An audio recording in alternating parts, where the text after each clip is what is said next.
નવસારી નજીકના દાંડીના દરિયામાં નહાવા પડેલા નવા તળાવ ગામના રાજસ્થાની પરિવારના 7 સભ્યો ડૂબવા લાગ્યા હતા. તેમને બૂમાબૂમ કરી મુકતા હોમગાર્ડ અને સ્થાનિકો 3 સભ્યોને બચાવીને કિનારા ઉપર લઈ આવ્યા હતા. જો કે આ બચાવ કામગીરી વચ્ચે 4 સભ્ય લાપતા થઈ ગયા હતા. ત્યારે આ ઘટનાને પગલે જલાલપોર પોલીસનો કાફલો ઘટના સ્થળે પહોંચી જતા સ્થાનિક તરવૈયાઓ અને હોમગાર્ડ જવાનોની મદદથી લાપતા સભ્યોને શોધવાના પ્રયાસો હાથ ધર્યા છે. હાલમાં વેકેશનનો સમય ચાલી રહ્યો છે, સાથે જ ઉનાળો પણ છે, જેથી અન્ય જિલ્લા કે રાજ્યમાંથી લોકો તેમના સગા સંબંધીઓને ત્યાં ફરવા માટે જતા હોય છે. નવસારી શહેર અને તેની આજુબાજુના ગામોના લોકો તેમને ત્યાં ફરવા માટે આવતા સગા સંબંધીઓને દાંડી દરિયા કિનારે હંમેશા લઈ જતા હોય છે, કારણ કે અહીં દરિયો તો આવેલો જ છે, સાથે સાથે આઝાદીના ઇતિહાસ સાથે જોડાયેલું દાંડી સ્મારક પણ અહીં છે. ગત રવિવાર હોવાથી નવસારી શહેર તેમજ આજુબાજુના ગામોના લોકો દાંડી દરિયા કિનારે ફરવા માટે આવ્યા હતા. ત્યારે નવસારી તાલુકાના નવતળાવ ગામમાં રહેતો રાજસ્થાની પરિવાર પણ દાંડી દરિયા કિનારે ફરવા માટે આવ્યો હતો. આ તમામ નહાવા માટે દરિયામાં પડ્યા હતા અને તેનો આનંદ માણી મસ્તી મજાક કરી રહ્યા હતા. આ પરિવારના 7 સભ્યો ઊંડા પાણીમાં જતા રહેતા તેઓ દરિયાના પાણીમાં ડૂબવા લાગ્યા હતા. તેમને બૂમાબૂમ કરી મુકતા સ્થાનિક લોકો તેમજ ત્યાં ફરજ પર તૈનાત હોમગાર્ડના જવાનો દરિયા તરફ દોડી ગયા હતા અને દરિયાની અંદર સુધી ઘૂસીને આ પરિવારને 3 સભ્યોને ડૂબતા બચાવી લીધા હતા, પરંતુ 4 સભ્ય લાપતા થઈ ગયા હતા. નરેનભાઈ પટેલ છે. શું ઘટના બની હતી? બપોરના 31ના સુમારામાં પ્રવાસીઓ અહીંયા નાહવા માટે આવ્યા હતા.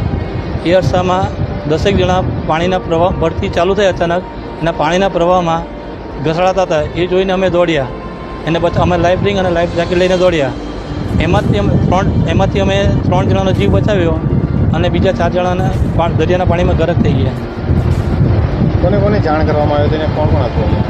અમારા અધિકારી ગણેશસિંહ પાટીલ તથા અમારા બીટ જમાતા અરવિંદભાઈ, પીઆઈ સાહેબને જાણ કરી હતી. કોણ કોણ આવ્યું હતું અહીંયા આગળ? કલેક્ટર મેડમ, એસપી સાહેબ, ડીવાયએસપી સાહેબ, પીઆઈ સાહેબ, એસઓજી તથા પોલીસની તમામ ટીમ અહીંયા આગળ આવી હતી. આ ઘટનાને પગલે જલાલપોર પોલીસ મથકને જાણ કરતા જલાલપોર પોલીસનો કાફલો ઘટના સ્થળે પહોંચી ગયા હતા, જ્યાં પોલીસે સ્થાનિક તરવૈયાઓ અને હોમગાર્ડ જવાનોની મદદથી લાપતા 4 સભ્યોને શોધવાના પ્રયત્નો હાથ ધર્યા છે. તો બીજી તરફ આ ઘટનાને પગલે રાજસ્થાની પરિવારમાં હાલ ગમગીની છવાઈ ગઈ છે. पारसमल कुमावत। घटना ये हुई कि ये लोग सुबह मतलब नया तालाब से यहाँ पे दांडी घूमने के लिए आए, तो इधर आए और आधा घंटा जैसा इन लोगों ने मतलब अंदर स्नान वगैरह किया.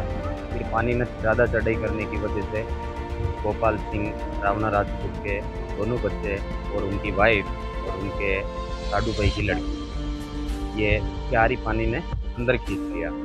फिर गोपाल भाई ने प्रयास किया तो वो नहीं निकाल पाए. फिर गोपाल भाई बाहर आया तो होमगार्ड को बोला.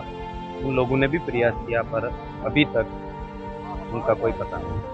वो नया तालाब रहते हैं गोपाल भाई, खड़सुपा, नवसारी जिला, और मूल निवास हम लोग राजस्थान के भीलवाड़ा जिला, ग्राम पंचायत लाचुड़ा, तहसील मांडल.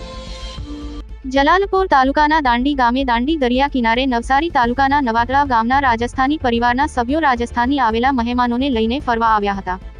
દરિયાના પાણીમાં રમતા આ સભ્યો તણાયા હતા, જેથી તેઓને બચાવવા તંત્ર દોડતું થઈ ગયું હતું, જે પૈકી રાજસ્થાની પરિવારના 7 સભ્યો પૈકી 3 સભ્યોને બચાવી લેવામાં આવ્યા હતા, જ્યારે 4 સભ્યો હજી પણ લાપતા છે, જેમાં 3 સભ્યો રાજસ્થાનના રહેવાસી અને એક મહિલા નવાતળાવ ગામની હોવાનું જાણવા મળ્યું છે. રાજસ્થાનના ભીલવાડા જિલ્લાના લોછાડા ગામે રહેતા 17 વર્ષીય તરુણી દુર્ગા, 20 વર્ષીય યુવાન યુવરાજ અને 15 વર્ષીય દેશરાજ લાપતા છે. તેમજ નવસારી તાલુકાના નવા તળાવ ગામે રહેતી 38 વર્ષીય સુશીલાબેન પણ લાપતા છે. ફાયરની ટીમ ઉપરાંત સ્થાનિક તરવૈયાઓ બોટની મદદથી દરિયામાં લાપતા લોકોની શોધખોળ કરી રહ્યા છે. જલાલપોર પોલીસની ટીમે પણ દાંડીના દરિયા કિનારે પહોંચી વધુ તપાસ હાથ ધરી છે. કેમેરામેન સાબિર અલી સૈયદ સાથે કાદિર શેખ, કર્તવ્ય ગુજરાત ન્યૂઝ, સુરત.